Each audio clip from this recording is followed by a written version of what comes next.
Nosso corpo é tão perfeito que a gente entra numa homeostase. Quanto mais rápido eu tenho de dopamina, mais rápido eu tenho essa queda. Eu nunca passei por uma análise psicológica, mas olhando para a criança eu consigo ter algumas respostas.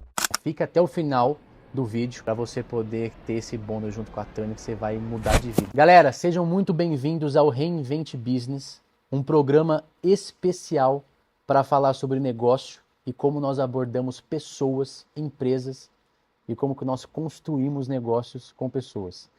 Hoje nós estamos recebendo uma convidada super especial, que é a primeira convidada do Reinvent Business. Não poderia ser outra pessoa, senão a Tami Sakaguchi, que ela é especialista e mentora em desenvolvimento humano e terapeuta sistêmica. Tami, seja muito bem-vinda. É uma felicidade muito grande ter você aqui comigo e eu quero que você se apresente rapidamente para a gente. Obrigada, Will, pelo convite. É um prazer estar aqui com você. Que isso. Eu sou mentora de desenvolvimento humano, sou terapeuta sistêmica, sou coach e eu gosto muito de trabalhar a mentalidade das pessoas. Eu sou apaixonada por pessoas e mentalidade e olhar ali para as pessoas, para as questões e destravar as questões, os bloqueios que elas têm. E eu sou uma curiosa da mente humana, então eu sou muito apaixonada e vai ser um prazer enorme estar aqui com você para a gente conversar muito sobre esses temas. Cara, o prazer vai ser todo meu porque eu já tenho um monte de pergunta para te fazer. Mas a primeira pergunta que eu tenho, Tami, o que é sistêmica? Tá.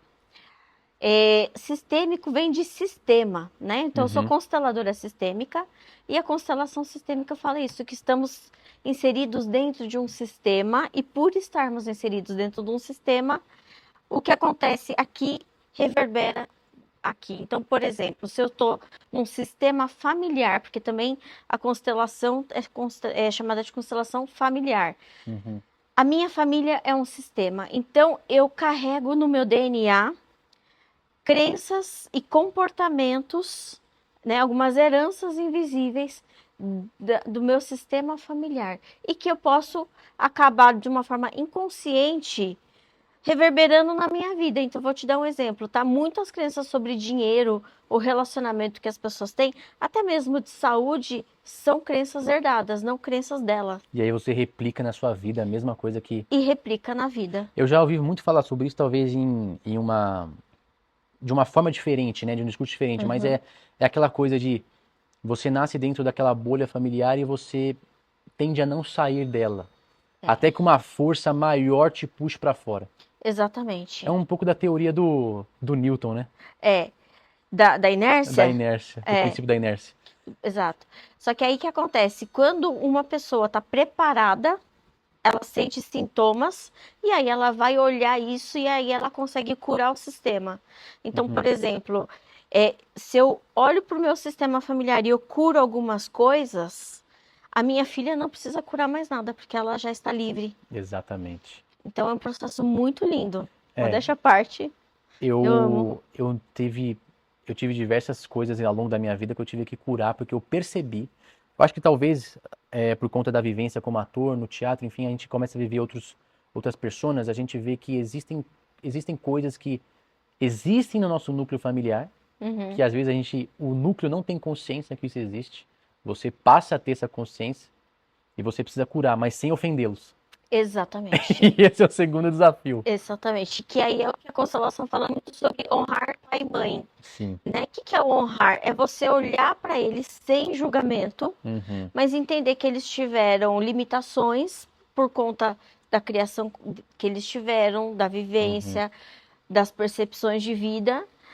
E você entende que não preciso aceitar isso, eu não preciso mais prolongar isso mais do que o necessário, né? Mas sem essa exigência de que meu pai tinha que ter feito isso, ou minha mãe tinha que ter feito isso, ou que eles deveriam ser diferentes. A verdadeira honra está em aceitar eles do jeitinho que eles são. Exato. E é isso que eu tento aplicar muito na minha vida, né? E assim, eu tento influenciá-los de alguma forma a eles pensarem um pouco até mesmo em algumas crenças limitantes. Mas se a gente abordar dessa forma, pode cair nessa coisa da ofensa. E da arrogância. E da arrogância. E muitas vezes a gente é taxado assim, de tentar mudar um pouco o status quo da coisa. Então, só que o outro desafio é assim, é complicado uma pessoa que é filho mais novo, que tem menos experiência de vida, tentar influenciar os pais em algum sentido. Não vai ser aderente. E aí você trouxe uma parte muito interessante.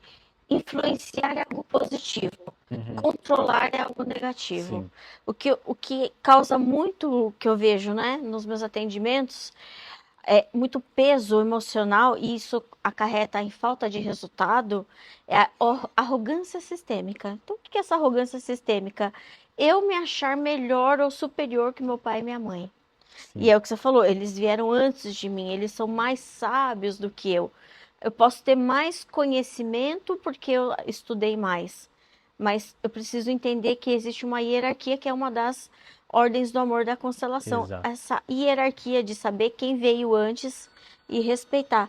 Então, qual que é a diferença da influência para o controle? Quando eu influencio, eu deixo solto. Se eles quiserem se influenciar, por exemplo, eu falo muito de mentalidade de abundância com a minha família, né? E muitas vezes eu consegui influenciar a minha mãe a aderir às minhas ideias, mas sem essa necessidade de controle ou de julgamento. Do tipo, nossa, mas ela é muito escassa. Caramba, que mente, não sei o que, podia mudar. Exato. Sabe? Às vezes isso até é o impulso que a gente tem, né? Mas a gente domina pra gente poder influenciar de um jeito mais educativo, né? E assim, é a vida que eles escolheram, sabe? É. E deixa a vida que eles escolheram. Agora, e a minha vida? Aí eu tenho que colocar energia na vida que eu escolho. E é isso que você aborda, né, Tami, com os seus mentorados, né? Tanto a terapia sistêmica, né, para eles poderem ter consciência disso, tanto a criança interior, Exato. que você comentou comigo até antes do programa. E aí, eu entendo que o grande problema das pessoas hoje é que, por conta do trabalho, a gente tem aquele dado, né, que o Brasil é o segundo país do mundo que tem mais casos de burnout, tá perdendo só pro Japão. Então a gente vê que as pessoas têm tendido a trabalhar mais, esquecer da família, às vezes esquecer do seu próprio eu, das coisas que dão prazer a ela, da família, e aí a gente cai na dopamina barata, que você comentou isso comigo e eu achei isso impressionante. Eu queria falar disso com você primeiro, que a dopamina barata, ao meu ver, aí você vai poder falar um pouco melhor, é aquele prazer rápido, né? Isso vai desde o eu não tenho tempo para poder construir um relacionamento com uma pessoa, então eu tendo talvez a ir para um aplicativo de namoro, resolver uma carência rapidamente, para depois voltar para minha rotina, ou quando eu tenho um tempo livre eu caio no meu telefone e fico naquele caça-níquel, né? Isso. E você, ó. O que é isso? Como que é isso no dia a dia como que você vê isso como mentora, como especialista na coisa? A dopamina é um neurotransmissor maravilhoso, né? Que dá motivação, aquele gás, aquela energia, até aquele êxtase de você fazer algo. Só que o que acontece? A gente não foi feito para ter o tanto de dopamina rápida que a gente tem hoje. Certo. Nosso cérebro não dá conta. E aí o que acontece? O nosso corpo é tão perfeito que a gente entra numa homeostase. Então, quanto mais rápido eu tenho de dopamina, mais rápido eu tenho essa queda. E aí eu preciso mais, e mais, e mais. E é por isso que hoje o Brasil e o mundo, o mercado de bem-estar é um mercado que está crescendo em trilhões. Mas a conta não fecha, porque as pessoas estão cada vez mais doentes. Eu não vejo as pessoas tendo bem-estar, mas é por conta disso. Muito acesso fácil a essa dopamina barata. Então, redes sociais, aplicativos de namoro, comida, né? Muitos estímulos que o corpo não dá conta. Então, é que nem, por exemplo, uma glicemia. Quando eu como algo com carga glicêmica alta, né? Carboidrato, açúcar, sobe muito rápido. E aí o que acontece? Desce muito rápido, eu sinto fome rápido. Que é diferente de quando uma pessoa come proteína, por exemplo. Ela não tem pico glicêmico, ela vai subindo e depois vai descendo. E aí, para o nosso corpo, o ideal seria essa dopamina boa, que vai subindo um pouquinho e vai descendo, e você consegue manter mais ou menos um ritmo. Então é por isso que as pessoas estão muito procrastinadoras, muito exaustas emocionalmente. Só que olha mais interessante, quanto mais exausta a pessoa está emocionalmente e até fisicamente, mais ela vai na dopamina barata. Só que aí é o ciclo da perdição, porque não nutre. E aí ela precisa de mais e mais e mais estímulos.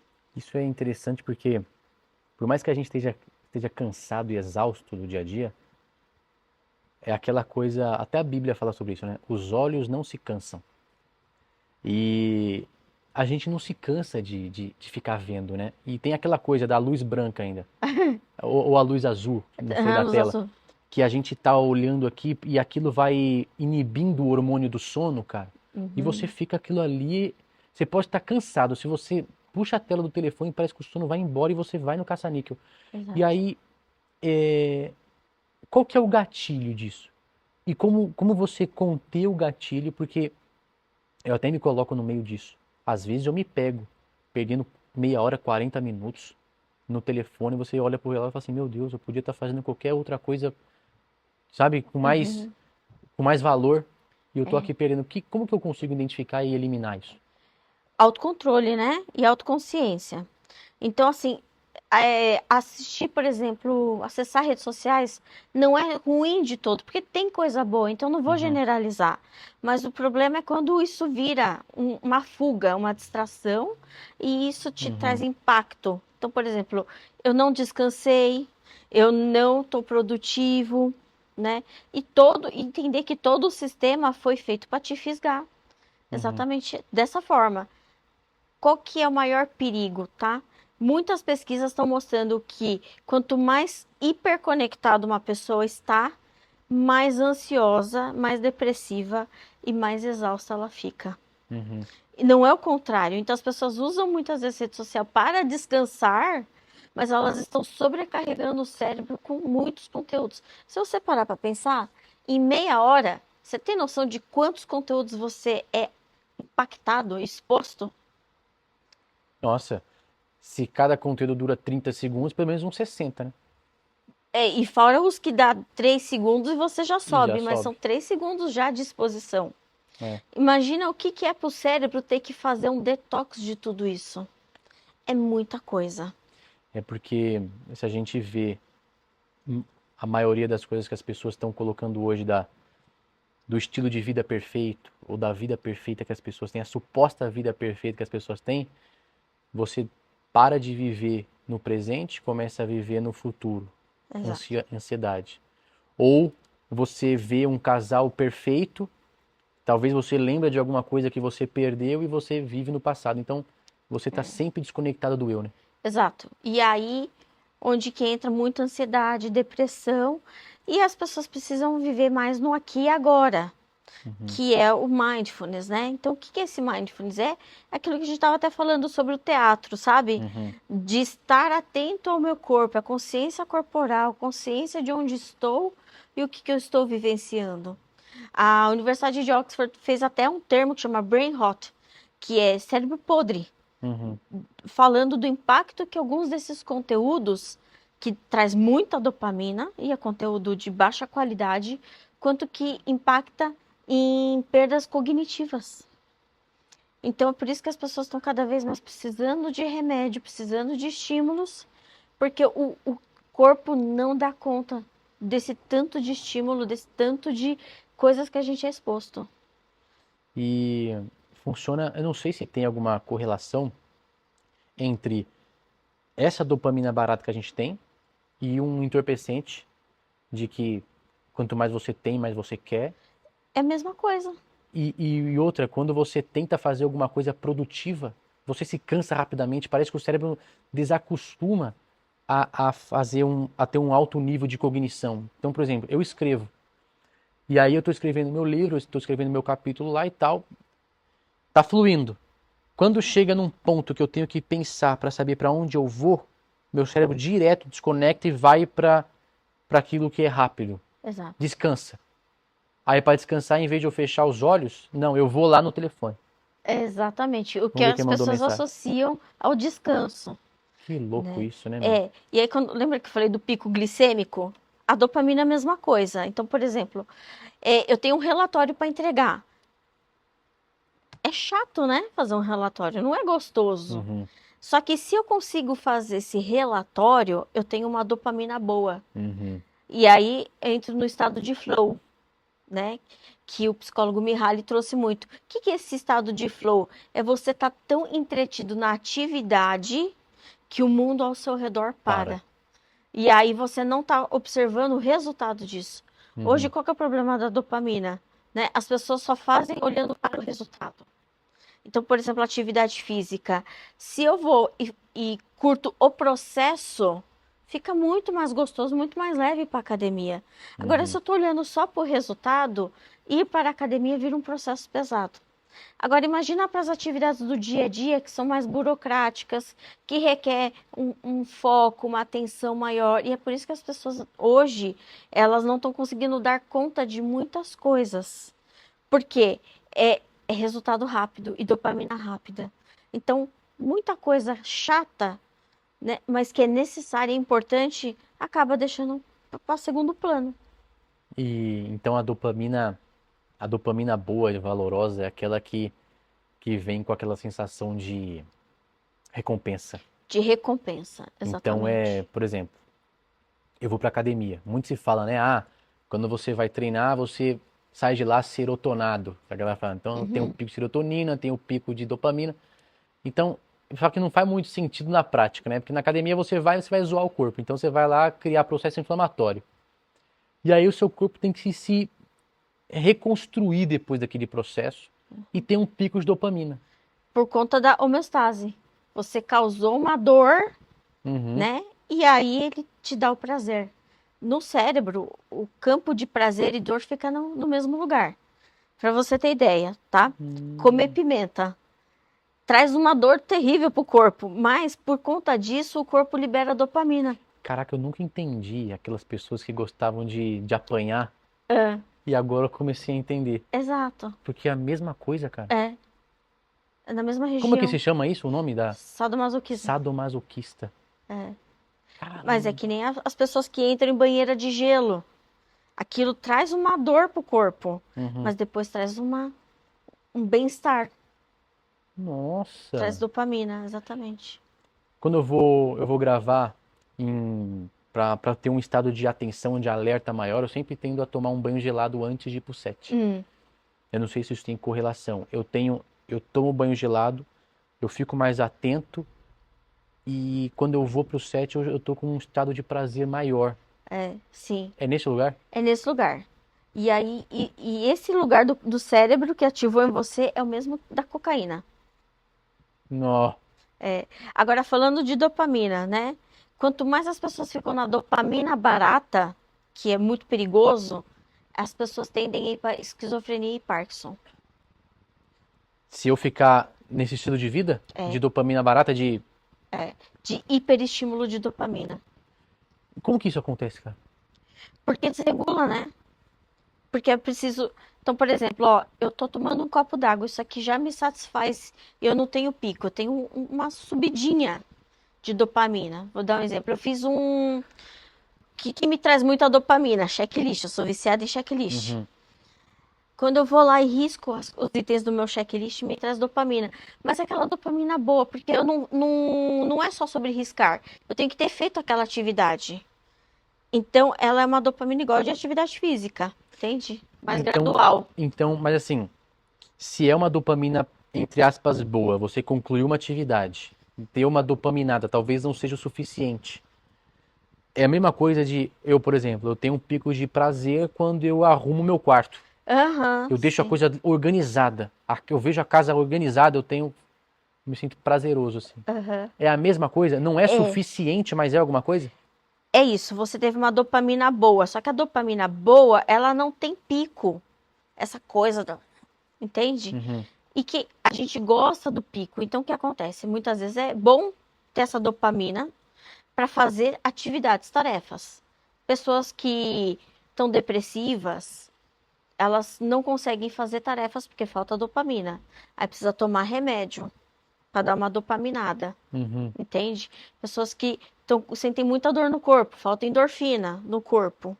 Então precisa suplementar. Então esses remédios todos, Rivotril, sertralina, é tudo para repor Uhum. esses neurotransmissores no nosso organismo. Então, Só que você sobrecarrega, é que nem uma pessoa que come muito. Vou dar um exemplo, diabético, come muito açúcar, fica tendo pico glicêmico, pico glicêmico, pico glicêmico. O pâncreas começa a soltar um monte de insulina. Chega uma hora que tem resistência insulínica e o pâncreas não produz mais. Aí uhum. vira diabético. Então, o Parkinson é a mesma coisa, a esquizofrenia é a mesma coisa. Mas o Parkinson e a esquizofrenia, ele é uma falta de ligação de neurotransmissor ou ele é uma coisa meio de... A gente sabe, por exemplo, que uma pessoa que, que faz o uso da cannabis, ela pode ter uma hiperligação neural ou um rompimento de ligação neural. Aham. Ao fato da gente gerar muita dopamina ruim, a gente pode ter uma quebra também de ligação neural? Sim, É o mesmo efeito, talvez, do entorpecente? sim, sim. Cara, ou seja, você me deixou assustadíssimo agora. Então, por isso que é muito preocupante esse excesso de dopamina rápida, barata. Então, por exemplo, né? Eu achava que esses aplicativos de pintar Uhum. era saudável para minha filha. Até que eu entendi que não. Porque quando ela vai para o papel e pintar, envolve esforço, né? Dói a mão. No aplicativo, ela só escolhe a cor, tchum, tchum, tchum, tchum, tchum. Entende? Então, o que acontece? O esforço, ele é muito bem-vindo para a dopamina certa. É Nossa, Tami. diferente de você, por exemplo, pegar um quebra-cabeça físico e montar. Por isso que hoje tem muito Bob Goods, Uhum. para as pessoas saírem um pouco da tela e ir para coisa mais cognitiva, entendeu? E ter a dopamina, porque quando você para e pinta um negócio, você pinta, o nível de dopamina que vem é diferente do aplicativo que você ficou. E isso é preocupante no sentido do seguinte, né? Eu tenho pessoas próximas a mim, familiares, crianças de 14, 15 anos que não se comparam com o que eu era com 15 anos. Eles nasceram na era digital, cresceram com uma tela na frente deles e eles não têm capacidade de se comunicar com uma outra Não, pessoa. Existe como reverter um quadro desse? tem. Porque o cérebro ele é muito maleável, né? Que é a neuroplasticidade. Uhum. Então, se eu ativar, ele vai começar a dar ligações. Só que qual que é o processo? Eu tenho que tirar o que está sendo ruim, então as telas, por exemplo, e dar outros estímulos. Por exemplo, eu fui fazer investigação de TDAH na minha filha. A primeira coisa que foi perguntado: ela usa telas? Sim. Então Uhum. tira as telas e a gente vai ver o comportamento dela. Outra criança, Outra criança. muito mais Exato. obediente, muito mais dócil, muito mais centrada.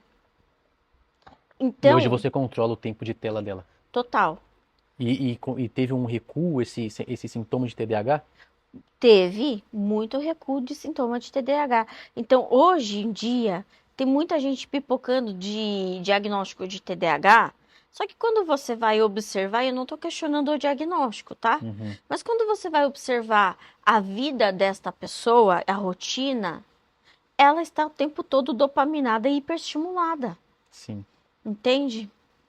E sem controle você fica num ritmo de entorpecido, né? Exatamente. Então, por exemplo, tem pessoas que vão lá e enchem carrinho de Shein, fica horas e horas colocando É. coisas no carrinho que não vai comprar. Não, é muito. Desde a última vez que a gente conversou, Tami, eu tô ficando um pouco mais atento. Eu tive uma mentoria de graça. Eu tô ficando um pouco mais atento no meu dia a dia nessa coisa, principalmente do carrinho. Eu Aham, pago a Amazon Prime. aham, Eu sou um leitor. Eu gosto de ler. Só que do dia que eu falei com você, aham. na época da pandemia, eu lia muito. Devo ter lido uns 12 livros assim. E eu acho que são e eu ficava muito dopaminado no bom sentido, porque eu terminava um livro, eu ficava assim, caraca, expandi minha consciência, acabei de ler Dostoiévski. Aham. Então eu acho que era uma dopamina boa, mas depois que a pandemia acabou, eu voltei a trabalhar pro ritmo, eu tendi a não ir pro livro, porque eu sabia em algum momento de que eu teria que ter algum esforço cognitivo para poder entrar naquilo de novo e tal, aí eu tendia a deixar na prateleira e tal, não sei o quê. Exato. E aí depois dessa conversa eu fiquei assim, quer saber, eu vou ler. Peguei É. meu Laranja Mecânica lá que eu tô lendo agora, porque eu amo aquele livro, tô lendo ele, carrinho de compras. Só vou colocar se eu for realmente comprar. Uhum. Então eu falei, quero comprar tal livro. Teve a promoção lá, pum, comprei meus livros e vazei. Aham. Então é nesse sentido de domínio, né? Isso, é nesse sentido de domínio. Tanto é que assim, eu tenho o Kindle, eu parei de usar o Kindle para ter o livro físico de Uhum. novo. Voltei, É, porque é isso, essa diferença de você pegar, você virar, sabe? do Kindle eu sempre Marcar. tive essa consciência. Não É, queria. é, Nada, cara, nada é comparável a uma página amarela. é. E você revisitar aquele negócio ali. É, exatamente. E aí vira uma coisa muito mais do sentir, né? Você Sensorial tocar, também, né? sensorial, você pegar o livro, cheirar o livro, anotar.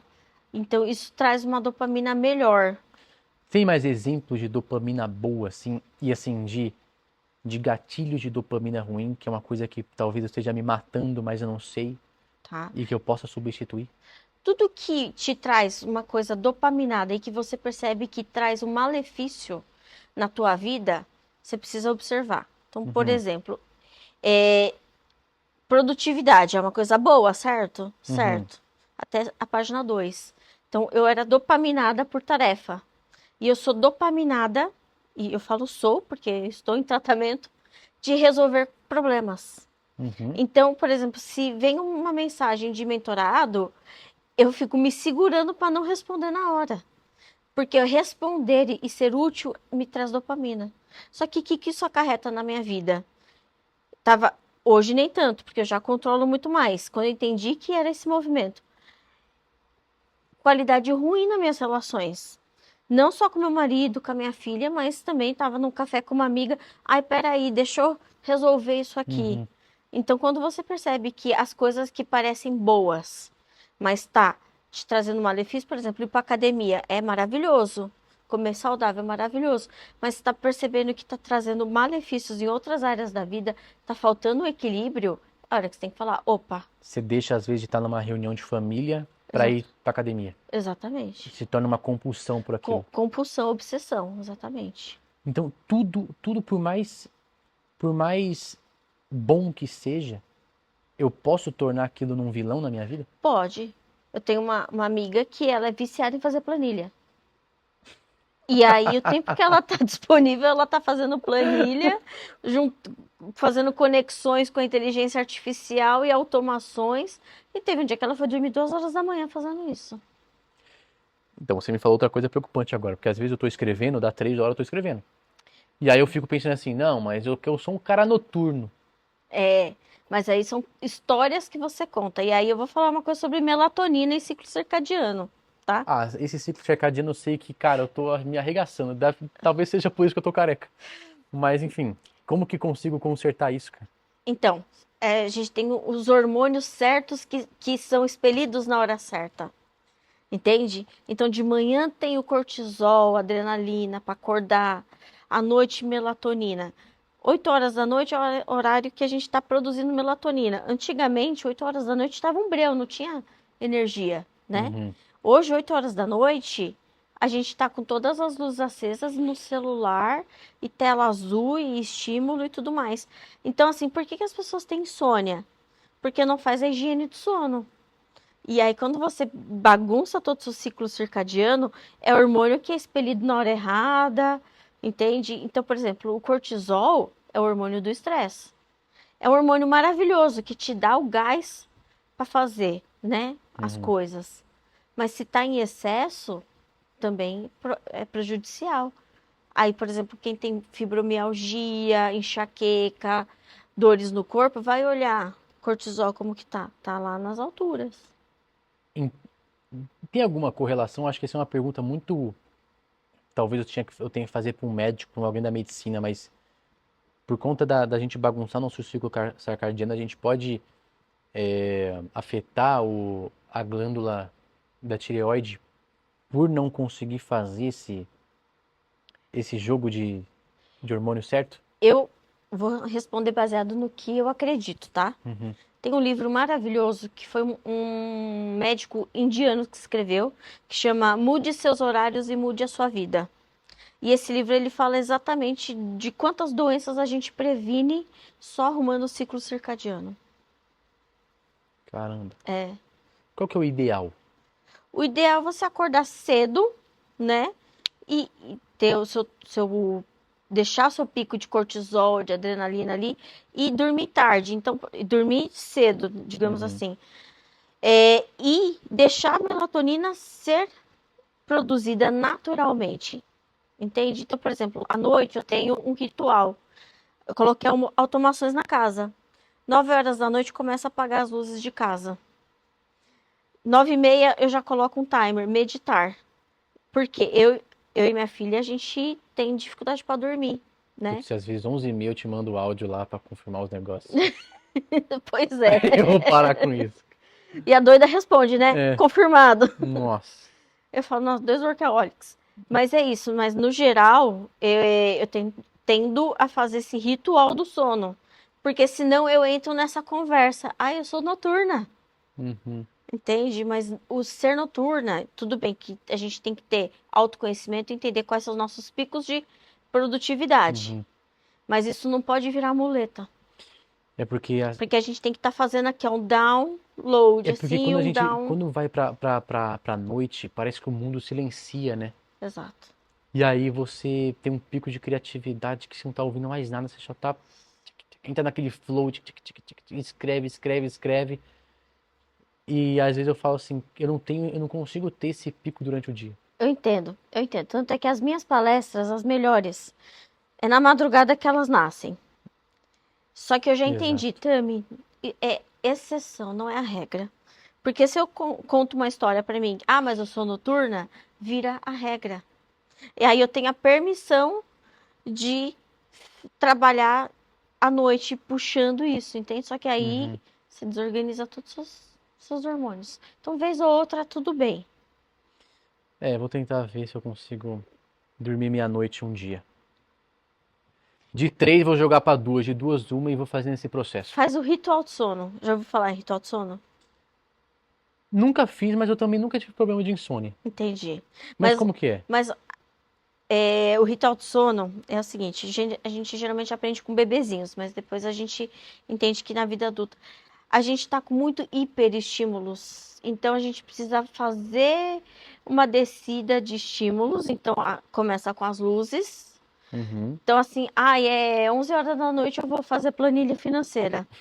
Não. Vou ter DR com o marido, não. Entende? Então, nada que traga estímulos. Eu vou estudar.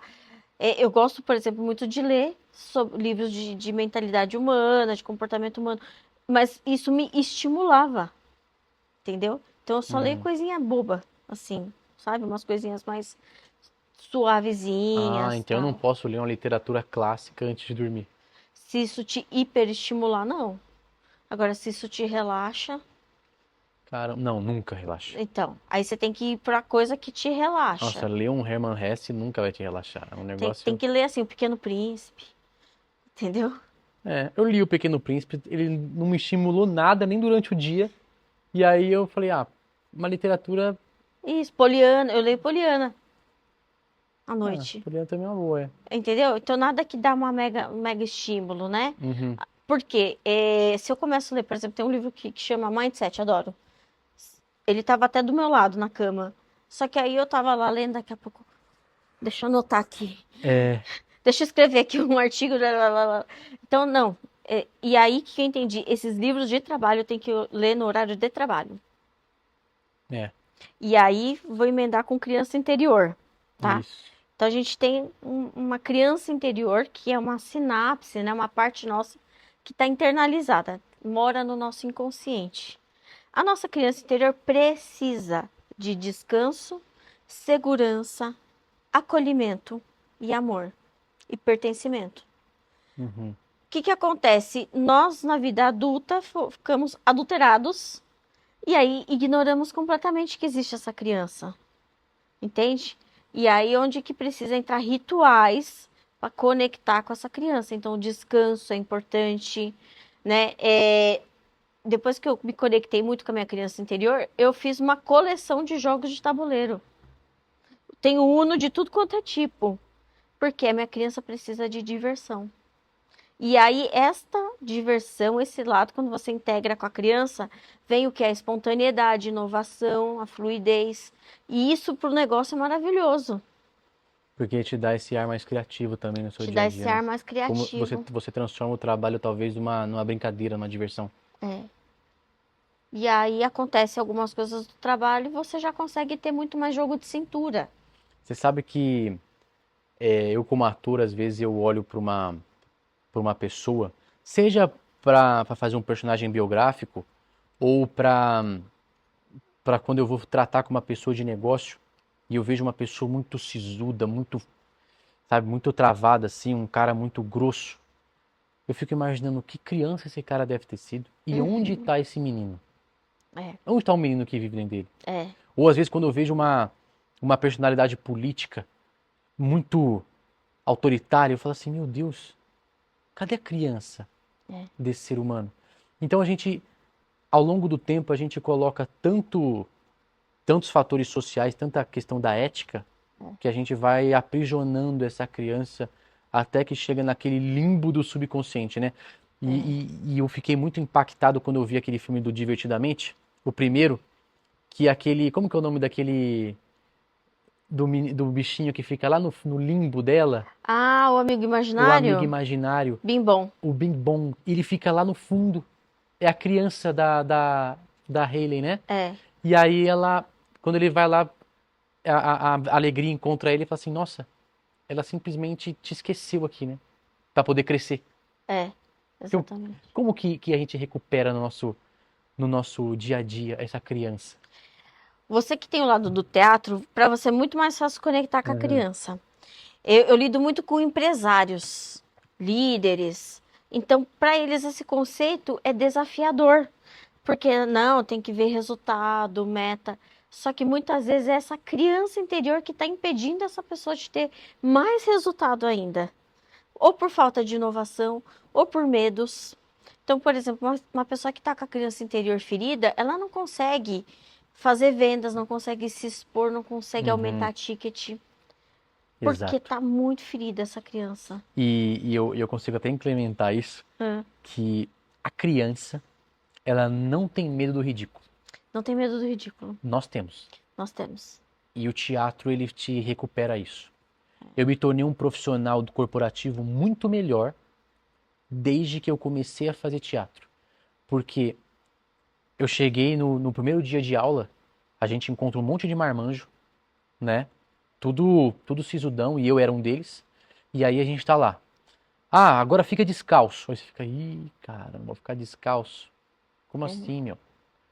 O sapato é uma coisa assim que é uma muleta pra mim que mostra que eu sou homem. Eu vou ficar descalço. Aí daqui a pouco, faz uma rodinha e imita um orangotango aí no meio de todo mundo. É. Então, tipo assim, você atravessa a ponte do ridículo que você começa a brincar de novo.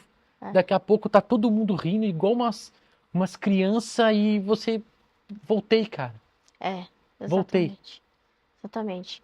E aí, que nem uma pessoa que tem uma criança ferida, que tem a dor da rejeição, por exemplo. Como que ela vai fazer negócios? Ou como ela vai liderar uma equipe com essa dor latente?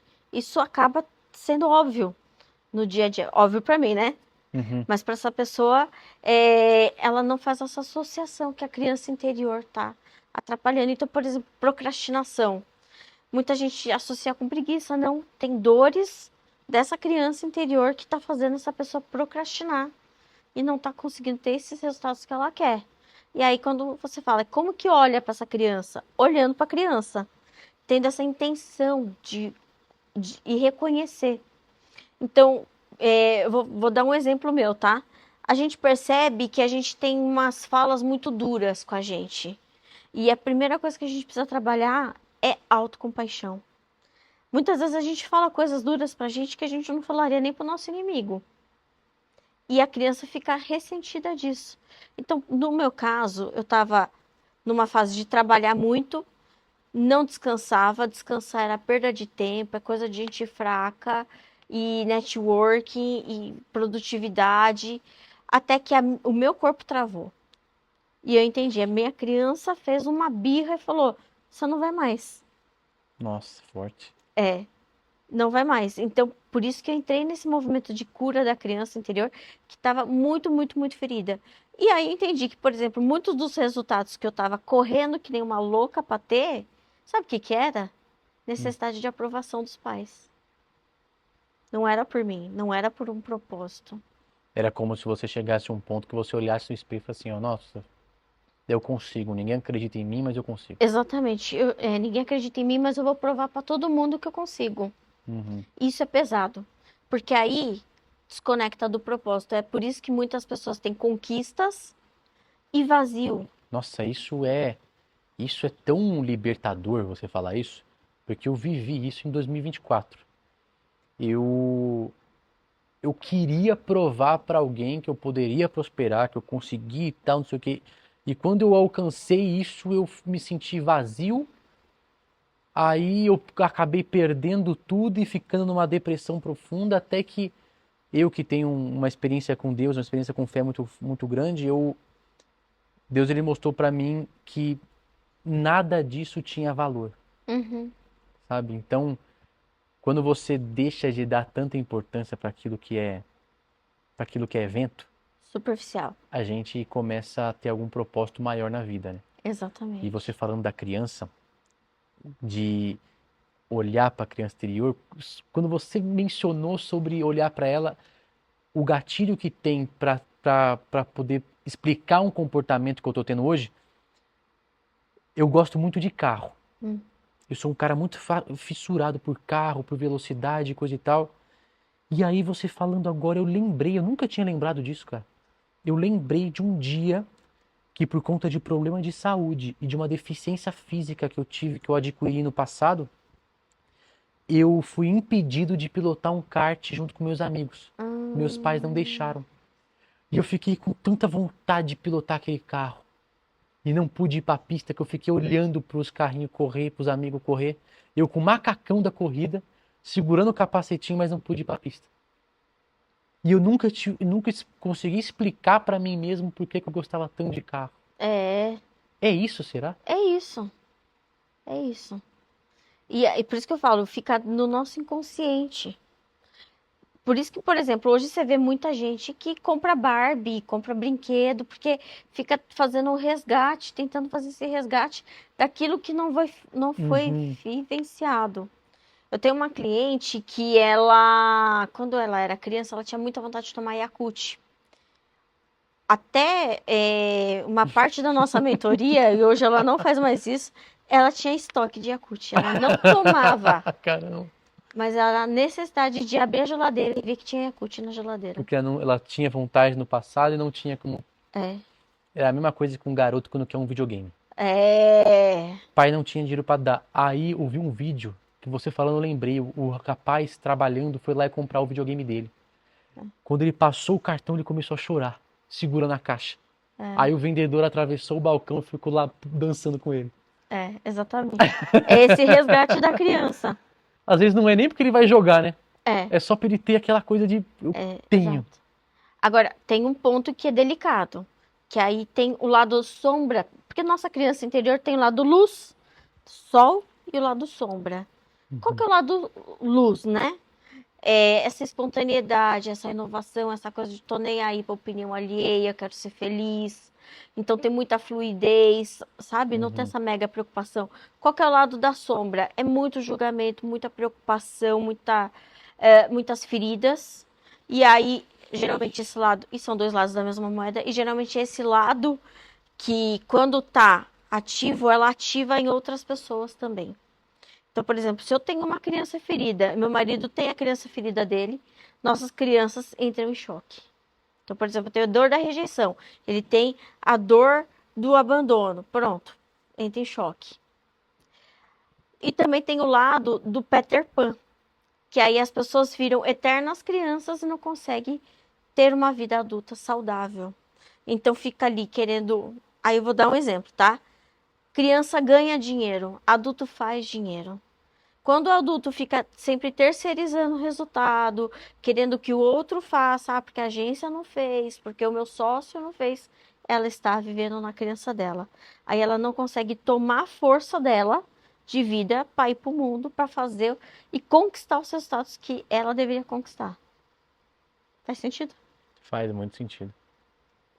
Você não pode matar a criança interior, mas você não pode dar total liberdade para ela. Não. Tô que nem minha filha, ela tem 6 anos. Se ela falar, mami, me dá um iPhone, eu vou falar, não, meu amor, eu te amo demais. E não é por escassez, mas não faz sentido eu te dar um iPhone. Entende? E com a nossa criança interior é a mesma coisa. Ela vai ficar pedindo, hoje eu não quero trabalhar. Não quero ir pra academia. Ah, tá bom, meu amor, então não vamos. Vamos ficar no Netflix. Não pode. A nossa criança interior é que nem uma criança real. A gente tem que negociar, tem que mostrar o que é o certo, o que é errado. Não pode ficar só na punição. Tem que também dar amor, acolhimento. É uma coisa assim muito desafiadora esse ponto de equilíbrio. E isso requer um nível de consciência elevado, né? Sim. Para você chegar nesse ponto. Porque eu até comentei com você antes da gente começar, que eu não sei se é porque eu tive muitas experiências como ator e eu vivenciei vários personagens assim, que muitas vezes eu acessava a minha criança para poder olhar com mais carinho para esse personagem, porque por mais que a gente vai interpretar, sei lá, um serial killer, a gente não pode olhar para ele com julgamento, a gente tem que olhar para ele com empatia para a gente assumir aquela posição. E nesses processos de construção, eu sempre tentei colocar o William como um observador, dar espaço para essa nova personalidade, porque a gente faz um trabalho de escrever as personalidades, vivenciar personalidade por personalidade, intenção por intenção, objetivo por objetivo, até a gente se colocar, tirar de dentro esse cara e fazer ele vir à tona. E aí chega um momento hoje que às vezes eu começo a ter uns lapses de identidade. E às vezes eu pergunto assim, meu Deus, quem sou eu de verdade? Como que encontrar essa resposta, talvez na criança interior, de quem sou eu de verdade? O que faz eu ser eu? Exato. É olhar sempre para tua criança, porque é isso, a gente tem o lado luz, né, da nossa criança e também o lado sombra, e quanto mais você integra luz e sombra, melhor. E aquela coisa assim, o quem sou eu, ele é muito subjetivo, porque eu não gosto de rótulos, entende? Então, hoje eu estou mais nervosa, hoje eu estou mais. Então, você pode ser quem você quiser, só que você não precisa estar nessa coisa, eu estou. Então, hoje estou mais agressivo e sem julgamento, e tá tudo bem. Mas não significa que é você. Você está. E pode ser algo passageiro. E aí você também permite que isso flua dentro de você, entende? Mas aí eu te pergunto, o que faz você ter as características que você tem? E como que você liga isso à criança interior? Por exemplo, Tami, você é uma pessoa que é calma, você fala baixo, você se posiciona, você tem um olhar verdadeiro para a pessoa. O que fez você se construir dessa forma? Tá. Eu acredito muito que assim, a gente quando é criança, a gente tá numa fase de poda neural, né? Então, desde a vida intrauterina, ao longo de toda a vida, a gente passa por podas neurais. Só que até os 7 anos, essa poda neural é muito intensa. E o que é essa poda neural? É a hora que a gente está pegando muita informação e fazendo assim, isso aqui fica, isso aqui vai, isso aqui fica, isso aqui vai. As vivências e as percepções que nós tivemos do 0 aos 7 anos, tá? E depois na adolescência também tem uma nova fase de poda neural bem intensa. São essas duas fases da vida mais importantes que molda a pessoa. Então, a hora que ela começa a ter características, medos, gatilhos, sinapses, entende? Então, por exemplo, E aí, eu sou formada pelo Corpo Explica. Então, o corpo também, como você é moldado fisicamente, também mostra como que é a tua mente. Então, Uhum. por exemplo, uma pessoa que é muito mais amorosa, ela sorri mais largo, por exemplo. A boca é um pouco maior. A pessoa que não gosta muito de se expressar, a boca é um pouco mais fina, sorri menos. Então, o corpo também já corresponde a, a um pouco desse comportamento, desse perfil da pessoa. Nossa. Então, se você tem muitos traumas enquanto criança, infância, você tende a ter uma poda neural para você E não criar é uma nem, característica? e não é nem de trauma, é percepção, tá? Vou te dar um exemplo. Uhum. Vamos supor que a minha mãe trabalhava muito quando eu era criança, é verdade. Minha mãe trabalhava muito quando eu era criança. Não teve essa licença maternidade gigante, né? E gigante não, né? Que já é o suficiente. E aí, o que acontece? Ela chegou do trabalho e foi lavar a mão e não me deu colo na hora que eu quis. Hoje, adulta, eu sei, ela foi lavar a mão. É higiene. A minha criança não sabe disso. Ela me abandonou. Ela não quis. Ela não quis me dar colo. Então, tudo para criança é sobre percepção. Ah, minha mãe tá me dando de mamar no olho nos meus olhos. Ela não me ama. Ah, meus pais estão nervosos. Eu que sou responsável pelo nervoso deles. Então, assim, a criança tem a tendência a assumir que sempre a responsabilidade é dela. E aí, muitas vezes, ela tenta fazer a relação funcionar. Então, por exemplo, uma criança que é mais boazinha é porque ela entendeu que, putz, os meus pais têm muitos problemas, eu preciso ser a criança boazinha. E ela vai se Uhum. moldando conforme o ambiente, conforme a percepção. Por isso que a gente entender a criança interior, a nossa, também faz muito bem para a gente como pai e mãe. Porque aí a gente vai percebendo também na forma como a gente educa. Então, quando eu tô muito nervosa, eu chego na minha filha e falo: filha, eu tô nervosa, não tem nada a ver com você. É o óbvio que precisa ser dito. Exato. Nossa, forte isso.